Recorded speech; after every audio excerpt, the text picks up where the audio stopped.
আমার মা আজকে অনেকদিন পর্যন্ত আমার হাতের রান্না খাই নাই, কারণ আজকে অনেকদিন আমার মা হাসপাতাল থেকে আমার বোনের বাসায় বেড়াতে গেছে। হ্যালো গাইস, আসসালামু আলাইকুম। কে কেমন আছেন? আশা করি ভালো আছেন। আমিও আল্লাহর রহমতে বৃষ্টি বাদলের মধ্যে কোনো রকম ভালো আছি। এখন দেখতে পাচ্ছেন যে আমি আমার মার জন্য রান্না করতেছি। প্রথমে পারামের মরক আমি আলু দিয়ে রান্না করছি।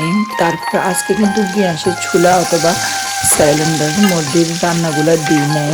আজকে মাটির চুলার রান্নাগুলো করছি, কারণ মাটির চুলার রান্না করতে আমার কাছে খুবই ভালো লাগে এবং মাটির চুলায় রান্না করলে স্বাদটা অন্যরকম হয়। তারপর কি করছি, একটা হাঁস রান্না করছি। অনেকক্ষণ পর্যন্ত হাঁসটা কষালাম, তারপর কষানোর পরে রান্না করছি।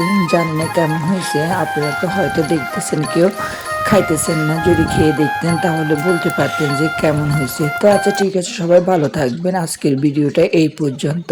আল্লাহ হাফেজ। সবাই আমার মার জন্য দোয়া করবেন। ওকে, বাই, টাটা।